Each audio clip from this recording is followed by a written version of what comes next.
Greetings. As you can see, I'm quite excited about our great nation's 250th. And in preparing for Battle Road 250, I kept coming across a town that was always glossed over in my public education. The town of Montgomery. Monopoly. Monogamy? Menotomy. Yeah, there it is. If your American history course was anything like mine, the teacher covered Paul Revere and William Dawes, Captain Parker and the shot heard round the world in Lexington, then the Old North Bridge in Concord and the British retreat. But after that, he just said, and then there was skirmishing all the way back to Boston, neglecting to mention any of the other towns the regulars traveled through, with the possible exception of Cambridge, and then only because it happens to contain Harvard.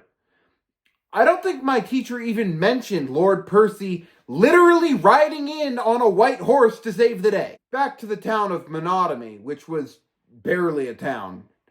It was essentially a cluster of buildings along the road between Cambridge and Lexington.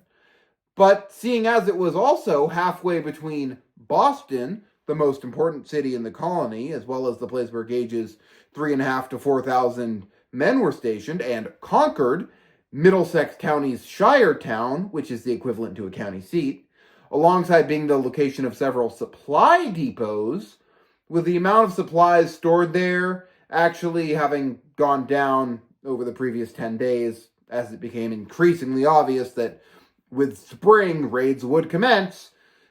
This, along with other concerns, led to the Massachusetts Committee of Safety and Supplies meeting April 17th in Concord and 18th in Menotomy at the Black Horse Tavern, with plans to reconvene on the 19th, once again in Menotomy. This committee included such illustrious members as Elbridge Gerry, Sam Adams, John Hancock, Dr. Joseph Warren, Dr. Benjamin Church, and Colonel Heath, although at this point, Heath was technically one of Massachusetts' 6 generals.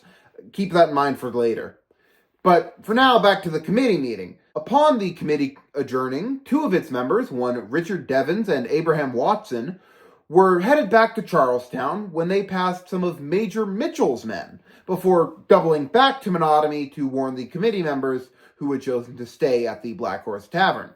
One of these men was Elbridge Gerry, who immediately sent word to Sam Adams and John Hancock in Lexington. Now, I mentioned Major Mitchell. He had been sent out to stop advanced warning of Colonel Smith's march from being spread. This plan backfired, however, as when Richard Devens and Abraham Watson saw a collection of mounted, uniformed, and armed officers riding about, they correctly surmised that these men were in advance of a larger party. Or even if not, they were at least a worrying enough sight in themselves that Adams had to be warned, as this might just be a quick small raid simply to arrest him. It was unknown, however, alarm was already being spread before any other word. This meant that there was alarm in Menotomy before Revere had even left Boston. But as it was unclear of what exactly was to follow, and it had been a long day, the committee members, still there, chose to stay put and get some sleep. They wouldn't be sleeping for long, however, as around 11 p.m., Paul Revere passed through, raising a true alarm, meaning that as Colonel Smith approached Menotomy sometime past 2 a.m., the morning of the 19th, he heard church bells and signal guns. However, he faced no resistance. But given the circumstances, he elected to detain anyone out and about. The committee members, however, did manage to escape, with Colonel Heath riding to rally his men in Watertown. Considering the state of things in the country and that of his men, Colonel Smith first ordered a brief rest at Menotomy, while he also sent Major Pitcairn ahead with 6 light infantry companies, knowing the importance of seizing the bridges in Concord. Alongside sending these men ahead, He also elected to send a messenger back to Boston to request reinforcements in the form of Lord Percy's 1,000 men from General Gage. With the light infantry ahead and the remainder of his men rested, Colonel Smith marched out of Menotomy around 4 a.m., heading for Lexington and then on to Concord. If you'd like to hear what happened there, simply watch any other video on Lexington and Concord. This video, however, will continue to focus on Menotomy, which was strangely empty when Lord Percy passed through hours later. Or at least it seemed empty. The women and children had mostly been sent away, but the men of the town were largely hunkered down, waiting for an opportunity to strike, choosing not to yet, as at present they were vastly outnumbered. Incidentally, it was while Lord Percy's column was in town that Dr. Joseph Warren slipped around his men to continue to Lexington to meet the militia. And soon after, he left Menotomy, but before reaching Lexington, Lord Percy received a warning from Lieutenant Edward Thornton Gould, who had been wounded at Concord, and was thus heading back to Boston in a small carriage. This chaise also contained Lieutenant Edward Hull, who had been shot thrice and was hemorrhaging blood from his right breast. This word was that Colonel Smith's men had suffered casualties in Concord, and that they were in retreat and likely low on munitions, as they had set off with just 36 rounds and no additional supply wagons. Percy, having faced no resistance so far, sent Gould along back to Boston with no escort. Lieutenant Gould was subsequently captured in Menotomy. Speaking of captures, the men who did said capturing were the old men of Menotomy, who were excused from militia duty but still chose to contribute to the cause. These men also captured Percy's supply wagons, which had been delayed from sabotaged bridges, but were eventually able to try and join, but as they were separated, they could easily be captured. Percy, however, continued on to Lexington, where he saved Smith's battered men in the nick of time. Now, the combined force formed up, and after Smith's men had a brief rest, the retreat continued, with Percy's fresh troops serving as a rear guard, under the understanding that the rebels were chasing them, and thus more strength was needed in the rear. Additionally, as the light infantry had suffered the brunt of the casualties thus far, Smith's grenadiers would be put in the van as the British approached Menotomy once again. By the time the grenadiers were descending Pierce's Hill, towards Foot of the Rocks on the outskirts of town, around 2,000 rebels had gathered in or around Menotomy. This was largely due to the fact that it was a crossroads town, not just between Cambridge and Lexington to the east and west respectively, but also south of Woburn and Medford and north of Watertown and Waltham, making it a good rallying point for militia companies from 13 surrounding towns. Some of these men had arrived in wagons or on horseback, meaning, unlike the British, they were not worn out from the march. Note, I did say some. The majority did march. It was just, a note was made that some of them had even arrived rested and fully ready for the fight. Many of them hid in houses and behind stone walls, facing the road, expecting they would be able to fire upon the regulars as they hurried back to Boston. The rebels wouldn't be so lucky. Percy, being a competent commander, had deployed flankers, meaning the men hoping to force the British to run a gauntlet through town were instead themselves enveloped. But as the redcoats descended into town, the fire was so heavy that Percy deployed his artillery. A difficult decision, as he didn't have an ammunition train, so every shot had to count. Speaking of counts, let's count the forces now in and around Menotomy. The British still had the majority of Smith's men, being about 700, along with Lord Percy's approximately 1,000 fresher men, meaning 17,000 British total, facing not just the 2,000 rebels at their rear, but 2,000 now in town as well. This included companies from Roxbury, Dedham, Brookline, Medford, Watertown, Malden, Norfolk, Weston, Garner, Needham, Salem, Lynn, Beverly, Danvers, and Menotomy itself, with a total of 35 companies, with the majority being from 3 regiments. However, there were some companies not part of these regiments at all. General Heath was part of the 2,000 men outside of Menotomy.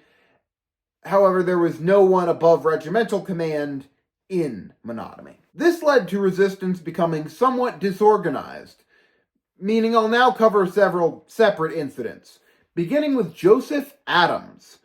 He was a distant cousin of the famous Adamses, and a 60-year-old deacon whose wife, Hannah, had given birth just 18 days earlier. He was not a militia member, and was tending to his fields as the battle approached. Subsequently, he wisely chose to seek shelter, a bit late, however, as by the time he began heading to Samuel Cook's barn, regulars were close enough to mistake him for a fleeing militiaman, and thus fired a volley, which missed. However, they did pursue him into the barn, where Joseph was hiding under some hay. This being an obvious hiding spot, however, the regulars bayoneted the hay piles. But Joseph was lying deep and still enough that he wasn't actually bayoneted. The regulars kept moving along, assuming they'd done their bit, and Joseph survived.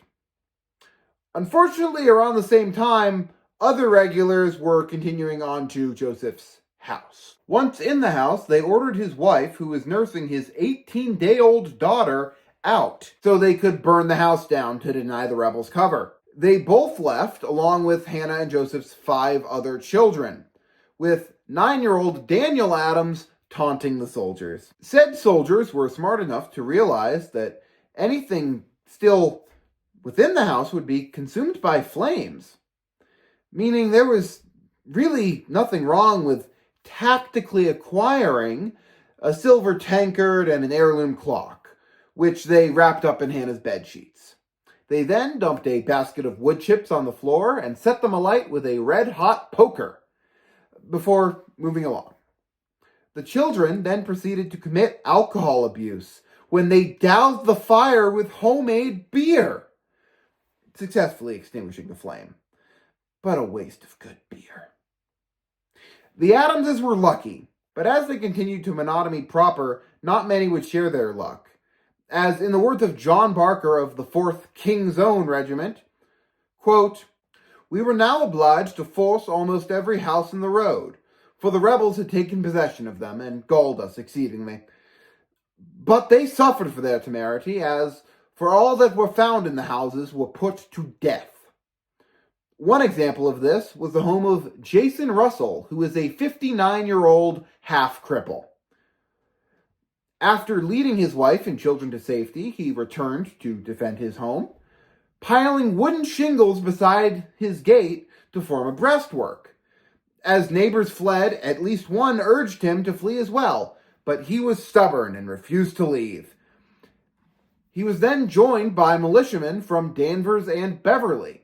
These men, however, wisely chose to take cover inside the house.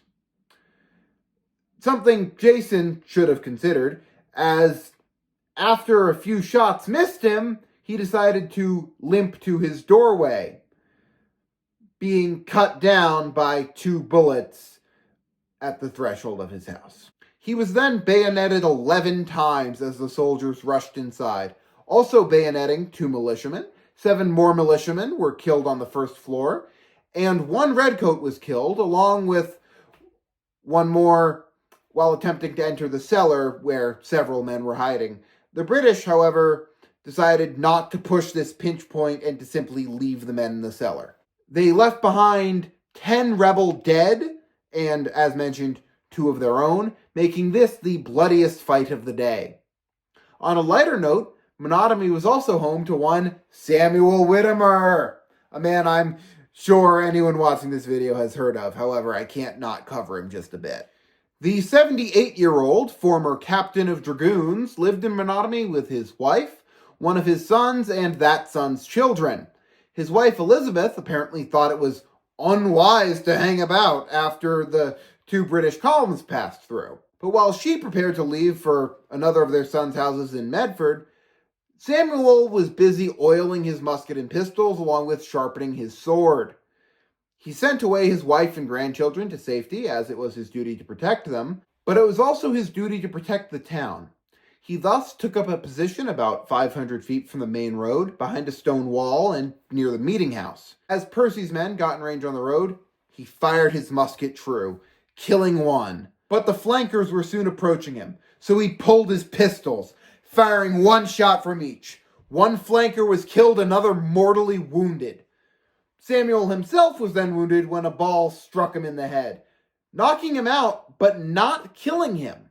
The regulars were then upon him, bayoneting him and clubbing him with the butts of their muskets, before moving along, leaving him for dead. After the battle, he was carried to Cooper's Tavern, where the doctor looked him over and declined to dress his wounds as, he clearly wasn't going to make it. But make it he did, living nearly another 18 years, dying February 2nd, 1793 at the age of 96. I mentioned post-battle he was taken to Cooper's Tavern, but during the battle, the tavern had but two patrons, Jacob Winship and Jabez Wyman. Both men were in their 40s and regulars of the tavern. They ignored the sounds of guns outside and instead savored their mugs of flip. What's that? You want me to explain what flip is? Very well. Flip is a beer cocktail where you combine ale, brown sugar or molasses, and a gill of rum. You then stick a red-hot poker in it, and it gets all fizzy. However, I'm not going to mess about with a poker, so instead, I'm going to make it with warmed molasses. Okay, let's do this. I have my warmed molasses.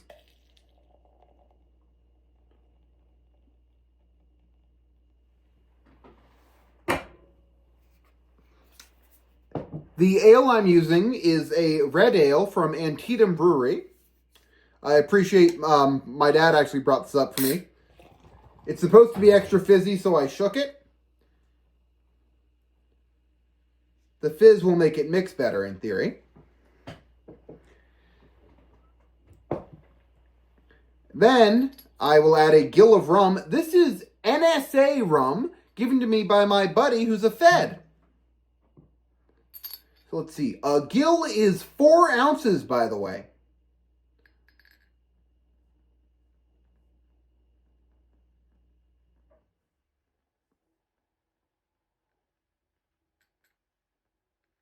But I have a long march tomorrow. I probably shouldn't do the full 4 ounces.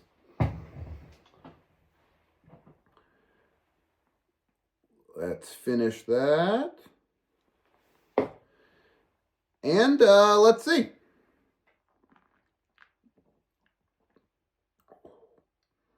Oh, that's good.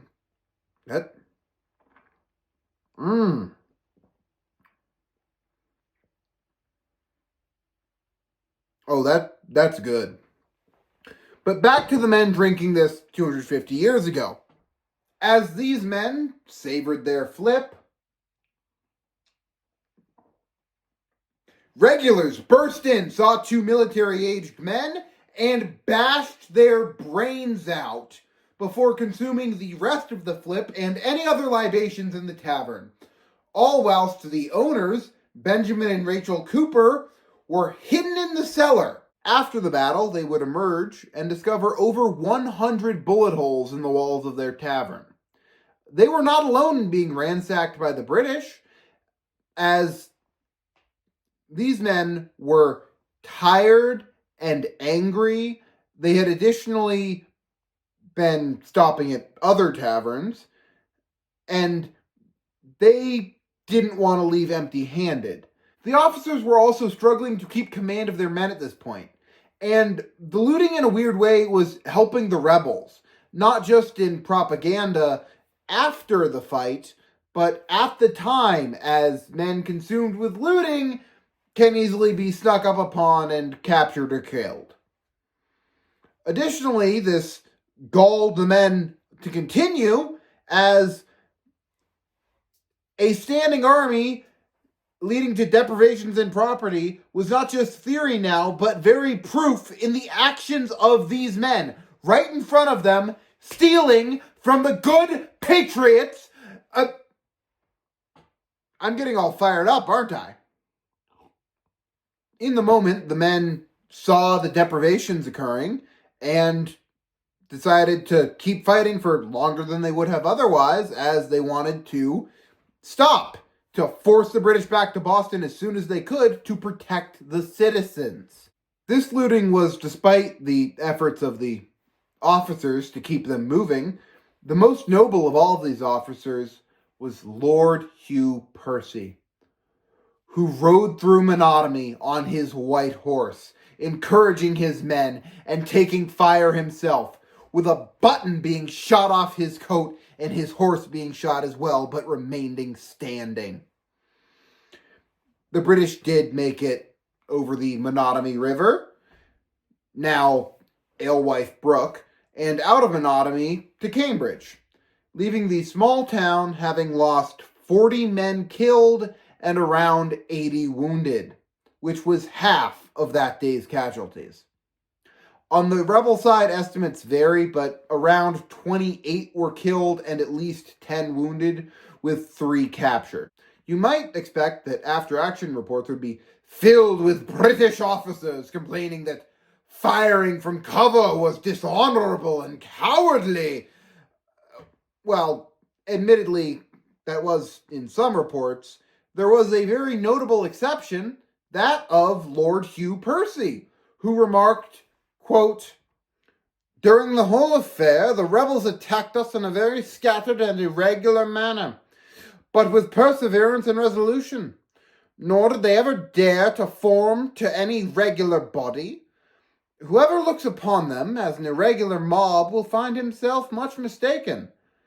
They have men amongst them who know very well what they are about." You see, Lord Percy saw that this manner of fighting was very fitted to the country in which the fighting was taking place. In fact, the very light infantry that had been used earlier in the day was formed because the British did know the manner of fighting that was most fitted to America. But back to the rebels knowing what they were about. They would continue to prove they knew what they were about until the 14th Treaty of Paris, signed 1783. All right. With this done, I think it's time for me to finish my flip and hit the road. Don't worry, I won't be driving myself. I've commandeered a chaise. But anyway, if you're watching this when it first goes up, there's a chance that you'll see me this weekend at Battle Road. And if you do, come up and we'll exchange a hearty huzzah. But really, I must be off.